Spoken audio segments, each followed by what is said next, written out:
Hai, selamat datang lagi di channel saya. Ini merupakan video tutorial seri React.js. Jadi di video kali ini saya akan mengajarkan tentang hooks. Jadi apa itu hooks?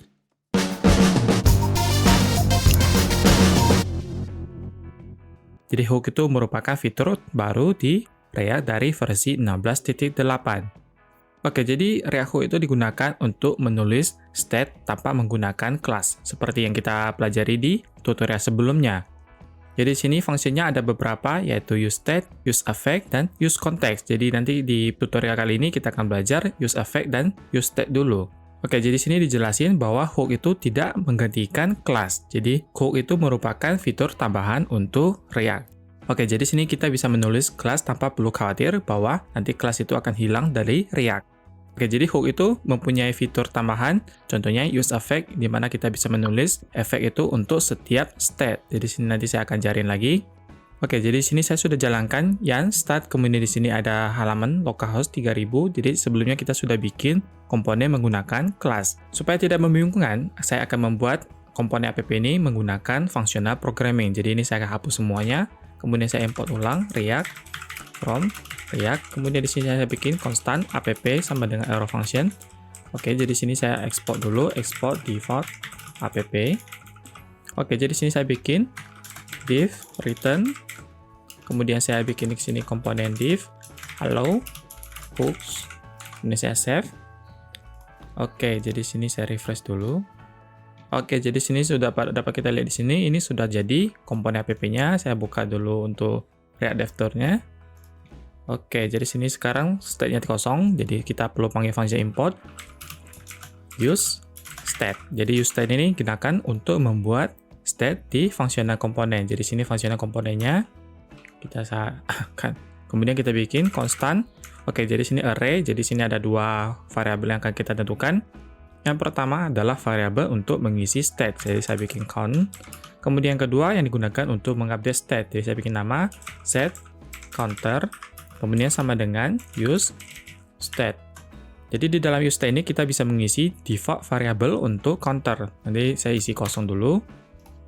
Kemudian kita menampilkan counter itu di return counter count. Oke, jadi dapat kita lihat di sini sekarang ini counternya kosong. Dan di sini dapat kita lihat ini ada app kemudian state-nya kosong. Oke, jadi kita bikin function untuk update counter. Jadi sini saya menggunakan React fragment atau bisa kita tulis segini. Jadi supaya lebih jelas saya tulis saja React.fragment. Kemudian saya tutup React.fragment. Kemudian saya tambahkan button on click sama dengan, jadi di dalam on click itu saya perlu panggil function atau namanya arrow function. Jadi kita panggil functionnya di sini yaitu set counter. Jadi isinya kita bikin aja manual 3000 dulu. Kemudian ini saya tutup. Oke, saya bikin teksnya. Tambah counter ataupun set counter. Ini sementara saya bikin tambah counter. Kalau saya klik di sini, maka dapat kita lihat di sini state-nya berubah menjadi 3000. Jadi sini fungsinya untuk mengubah state. Oke, jadi saya bisa menambah di sini count plus 1. Jadi nanti setiap kali kita klik, maka dia akan nilai dari counter ditambah 1. Oke, kita kira di sini ini sudah jadi untuk state dan tambah counter. Jadi ini fungsinya untuk counter dan set counter. Yang diperhatikan di sini yang pertama yaitu dia merupakan variabel untuk isi state, kemudian kedua untuk function untuk mengubah state. Oke, jadi sini kita bisa membuat state sebanyak mungkin. Jadi sini saya bisa bikin constant, kemudian saya bikin count 2, kemudian lagi set counter 2. Kemudian sama dengan use state, kemudian nilai defaultnya saya bikin kosong juga. Oke, jadi sini saya copy untuk counternya, saya bikin garis. Kemudian saya bikin di sini counter 2, fungsinya saya counter 2, jadi count 2 tambah 1, kemudian 2. Oke, jadi dapat kita lihat sini, ini sekarang ada 2 state. Jadi sini state-nya hook untuk ada 2. Kemudian di sini ada counternya 2. Jadi sini saya akan tambah counter yang pertama, saya klik. Dia tambah 1 untuk state yang pertama, kemudian saya tambahkan counter kedua. Oke, sini sekarang saya munggah state yang kedua ini menjadi 2. Kemudian 3, 4, 5, kemudian ada state 1.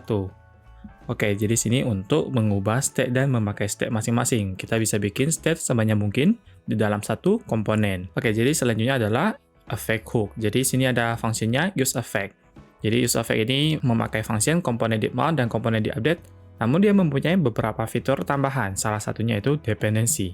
Jadi nanti saya akan bikin dependensinya. Jadi sementara kita bikin dulu use effect, saya import dulu di sini use effect. Oke, kemudian sini saya panggil fungsinya use effect.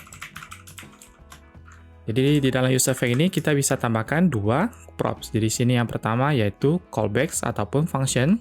Yang kedua yaitu dependency. Jadi sementara saya bikin function dulu, constant log1 sama dengan saya bikin arrow function supaya lebih hemat tempat, console.log. Kemudian saya bikin lognya high. Kemudian saya tambahkan function ini ke dalam use effect. Jadi use effect ini akan dipanggil setiap kali ada perubahan state ataupun mounting. Jadi sini contohnya count1 dan count2 ini ada berubah, maka dia akan dipanggil use effect ini fungsinya, maka dia akan memanggil function log1. Jadi saya bisa contoh di sini, simpan. Oke, jadi kita lihat di konsol. Jadi yang pertama kali komponen itu di mount, maka dia panggil function log1. Jadi sini ada high. Kemudian saya kalau klik di tambah counter, maka dia muncul lagi high yang ke-1. Oke, jadi sini setiap function saya klik lagi di tambah 2, maka dia menampilkan console log high. Jadi sini ada 3 karena di sini console lognya sama, jadi digabungin jadi 1. Jadi nanti saya di sini akan bikin lagi untuk counter. Jadi saya bikin di sini high, kemudian saya bikin counter 1.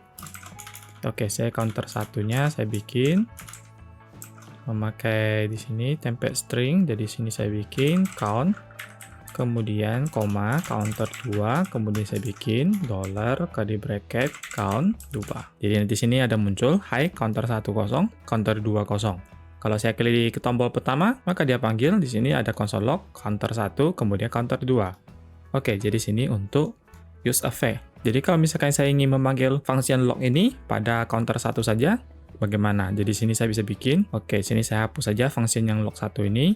Saya ganti count 1, kemudian saya kosongkan. Di sini saya bikin dependensinya di use effect. Jadi saya ingin dependensi kalau misalkan count 1 ini berubah, maka dia tampilkan log. Kemudian kalau di count 2 berubah, dia tidak perlu lagi dipanggil log 1. Saya bikin di sini count. Oke, jadi sini ada komponen dipmount-nya. Jadi walaupun dia dependensi di count 1, komponen dipmount dia tetap harus panggil.